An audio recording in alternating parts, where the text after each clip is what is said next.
Halo sobat, pintu teater 1 telah dibuka. Kali ini Mimin bakalan ngebahas salah satu film yang berlatar belakang perampokan. Film ini berjudul 10 Minute Gone, yang menceritakan tentang komplotan perampok kelas teri yang mendapatkan tugas dari bosnya untuk merampok sebuah bank swasta. Mereka mengincar sesuatu yang berharga di dalam bank tersebut. Perampokan itu berjalan mulus sesuai yang diharapkan. Tetapi saat salah seorang di antara kelompok tersebut pingsan, misi tersebut berubah total. Lantas bagaimana akhir dari komplotan tersebut? Tanpa menunggu banyak lama, mari kita mulai intronya.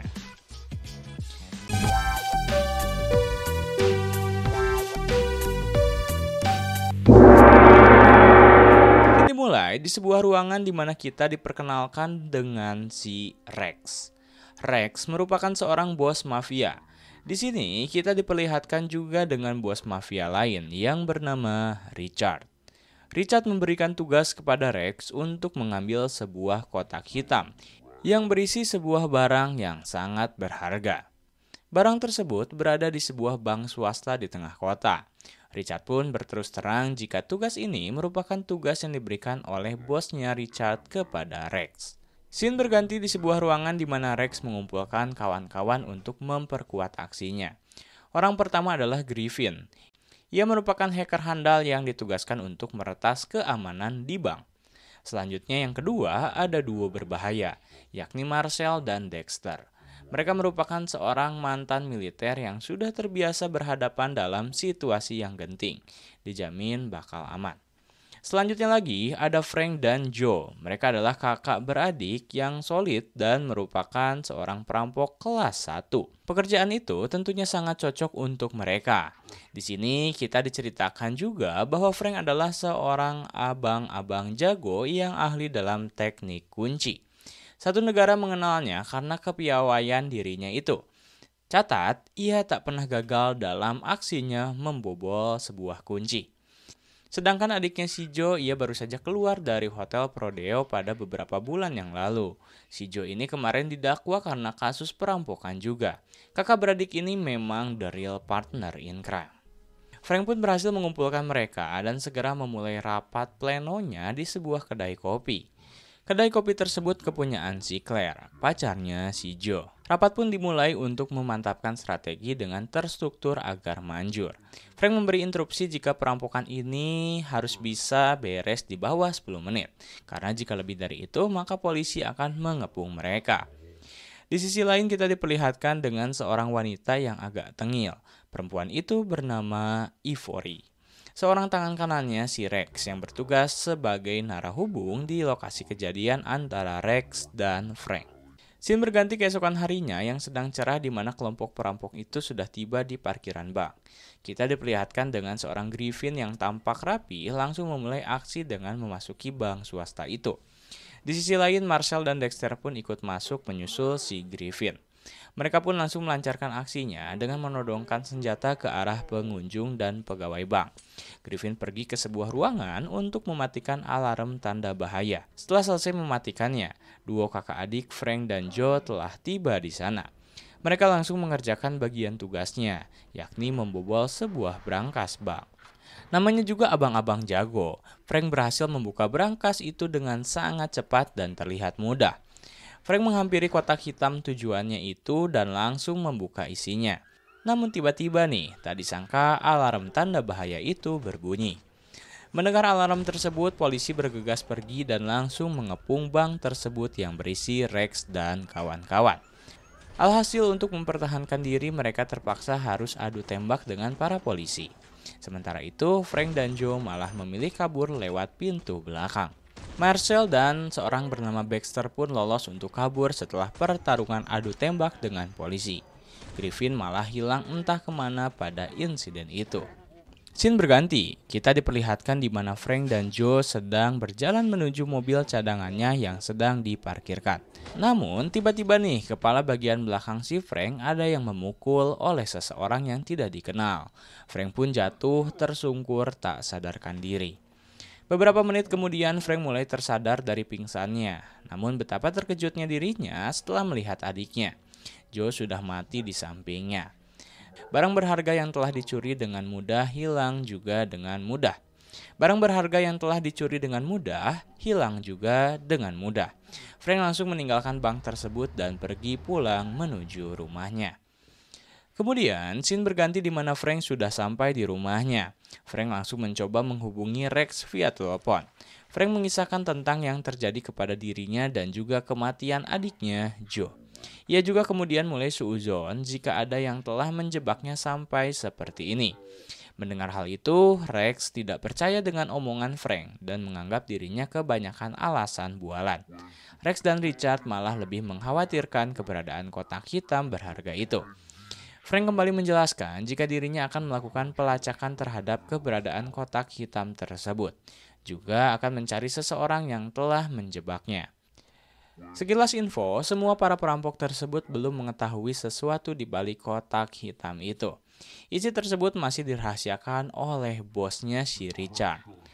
Tak lama kemudian, Rex mempekerjakan si Ivory untuk segera memberantas masalah-masalah yang terjadi pasca perampokan tadi.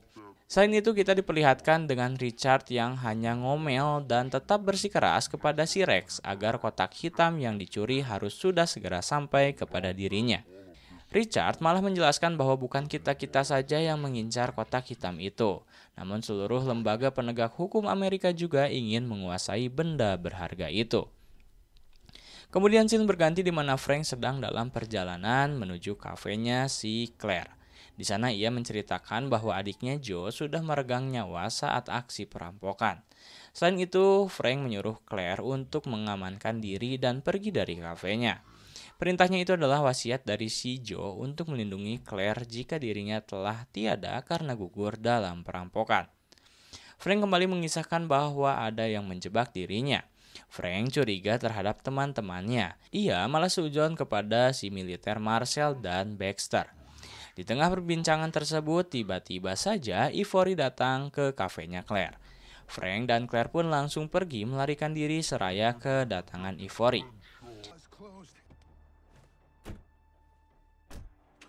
Kemudian, scene berganti di sebuah gudang yang dimana tempat itu merupakan rute untuk kabur yang sudah dibuat oleh Frank dan Joe. Frank dan Claire masuk ke gudang itu. Frank memiliki firasat jika di dalam gudang ini ada seseorang di dalamnya lagi bersembunyi. Firasat Frank memang betul. Di dalam gudang tersebut, Frank menemukan si Baxter yang sedang menyiapkan senapannya. Lantas, Frank menghampiri Baxter dan menanyakan mengenai situasi saat perampokan tadi. Ia juga menanyakan mengapa alarm tanda bahaya tadi menyala lagi. Mendengar hal itu, Baxter mulai menjawabnya dengan berkata bahwa saat alarm tersebut berbunyi, ia dan Marcel langsung pergi ke garda depan untuk menghalau polisi dengan adu mekanik. Baxter pun kembali menjelaskan bila dirinya tidak bertugas mematikan alarm, melainkan itu tugasnya si Griffin. Di tengah pembicaraan, HP si Baxter berbunyi dan ada notif BBM. Isi chat tersebut adalah menyuruh dirinya untuk membunuh si Frank saat itu juga. Ia juga dijanjikan akan mendapatkan voucher buka puasa kalau berhasil membunuh si Frank. Lantas, Baxter pun langsung menghujamkan senjata ke arah Frank secara membabi buta. Namun Frank berhasil menghindarinya.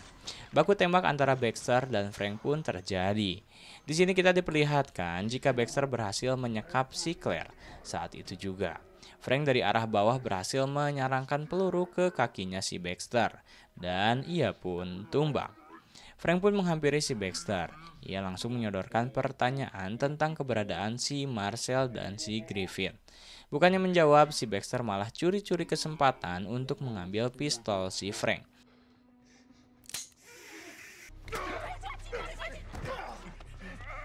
Frank dengan spontan menghindar dari si Baxter, namun dirinya tidak sengaja mengheadshot kepalanya si Baxter hingga meregang nyawa.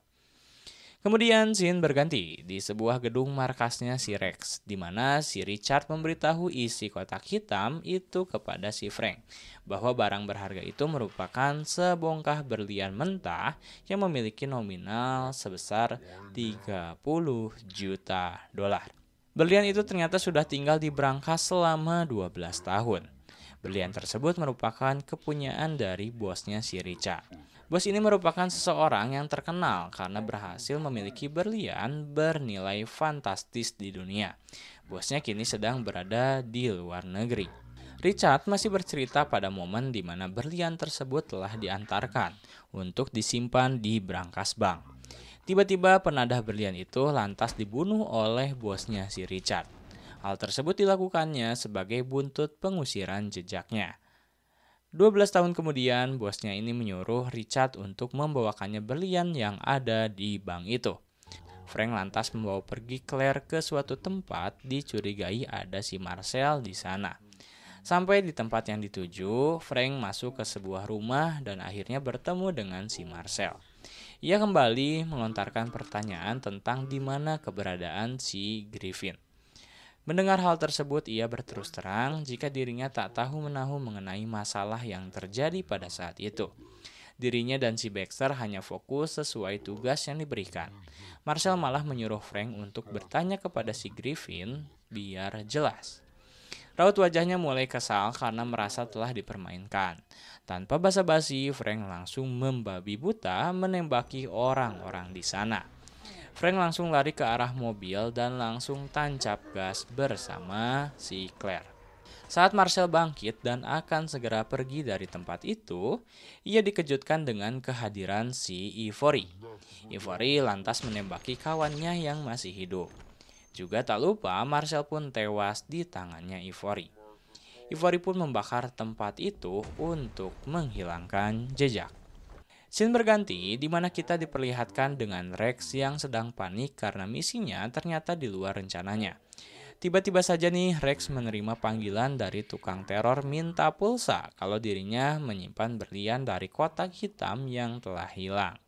Di sisi lain, Frank dan Claire pergi ke suatu tempat di mana Griffin biasa nongkrong di sana. Saat sampai di lokasi, mereka bertemu dengan seorang dokter yang terlihat sedang mengobati seorang pasien. Frank kembali bersuuzon bila dokter tersebut sepertinya sudah beres juga menyembuhkan si Griffin. Mendengar tuduhan itu, si dokter langsung mengantarkan Frank dan Claire ke kamarnya si Griffin. Akibat dirinya sudah terpojokan. Sayangnya, Griffin tidak ada di kamarnya dan sepertinya sudah lari terlebih dahulu. Karena sudah kesal, Frank dan Claire langsung menginterogasi si dokter itu dengan sedikit penyiksaan menggunakan alat pernafasan. Dokter tersebut akhirnya memberikan informasi setelah hampir mati. Ia memberitahu bahwa Griffin sedang menuju stasiun untuk pergi keluar kota. Mendengar hal itu, Frank dan Claire langsung bergegas pergi menuju stasiun. Scene berganti di markas di mana Richard tengah mengobrol dengan bosnya via telepon. Bosnya tetap bersikeras menyuruh Richard untuk segera mengantarkan barang berharga yang diinginkannya. Merasa diburu-buru, Richard langsung menyuruh Rex untuk segera menyelesaikan masalah-masalah di misinya. Mendengar ocehan Richard yang mirip burung beo, Rex yang sudah tampak kesal disetir terus langsung menembaki Richard tanpa ampun hingga tewas. Kemudian, scene berganti di mana Frank dan Claire sudah sampai di stasiun. Mereka mulai berpencar melakukan pencarian Griffin di area stasiun tersebut. Pada akhirnya Frank berhasil menemui si Griffin. Akan mengejarnya lagi, Frank dihadang oleh Ivory dan ditodong menggunakan pistol. Ivory membawa Frank ke toilet untuk dimintai keterangan lebih lanjut. Saat diinterogasi, Ivory memberikan handphonenya dan membiarkan Frank ngobrol sebentar dengan si Rex. Frank mulai berusaha merayu Rex untuk percaya dengan omongannya bahwa si Griffin itu anggota yang berkhianat dan telah mencuri berlian berharga. Mendengar hal tersebut, Rex lantas memerintah si Ivory untuk mengecek isi HP si Frank. Ivory mulai percaya dengan omongan si Frank yang ternyata benar. Ivory pun mencoba membiarkan Frank untuk pergi memburu si Griffin yang akan OTW kabur. Pada akhirnya, Frank berhasil mendapatkan si Griffin sampai keluar stasiun ke arah parkiran. Melihat hal tersebut, Griffin yang sudah terpojok langsung melancarkan serangan pelurunya ke arah Frank. Tembakan tersebut membuat panik orang-orang yang berada di sana. Di sini, Griffin terlihat begitu bingung karena si Frank malah mengincar dirinya. Ia juga bingung dengan tuduhan Frank karena dirinya telah mencuri berlian yang diincarnya. Mereka yang sedang duel adu tembak pun sembari ngobrolin masalah mereka. Frank juga mulai kebingungan karena Griffin malah tidak tahu tentang tewasnya si Joe saat perampokan. Makin bingung aja nih, pelakunya siapa? Frank pun kembali bertanya, lantas siapa yang telah mempermainkannya? Hingga kayak gini. Tiba-tiba saja nih, Griffin langsung terkapar dan tewas setelah ditembak oleh Ivory dari belakang. Ivory dan Frank pun menghampiri jasad si Griffin. Siapa sangka isi tasnya Griffin tidak ada berlian, melainkan cuma kolor Supreme dan baju Deus saja. Ivory yang juga merasa dirinya telah dipermainkan, lantas menodongkan senjata kepada Frank dan menuduh jika dirinya yang mencuri berlian berharga itu. Namun tiba-tiba saja nih, Ivory langsung tersungkur jatuh. Ternyata pelaku yang menembak Ivory adalah si Claire. Frank awalnya tampak senang karena telah ditodong. Namun siapa sangka, Claire merupakan sosok di balik semua ini yang telah memainkan kelompok perampok itu. Ia sengaja ikut terlibat perampokan tersebut hanya untuk kepentingannya pribadi. Juga dirinya tega membunuh pacar sekaligus adiknya si Frank, yakni si Joe. Kesombongan si Claire yang telah mempunyai berlian itu hanyalah fana. Ivory terbangun kembali dan langsung menembak si Claire hingga tewas. Rupa-rupanya si Ivory ternyata tidak mati karena berhasil dilindungi oleh rompi anti peluru. Ivory pun langsung mengambil kotak hitam berisi berlian tersebut. Ternyata Rex datang ke tempat itu. Ivory pun langsung memberikan berlian yang telah diincar. Tak lupa juga Frank mendapatkan bayaran atas pekerjaan berbahayanya. Frank yang masih tampak kebingungan hanya melamun sembari tertawa keheranan. Lantas ia pun segera pergi dari tempat itu sebelum kedatangan polisi. Dan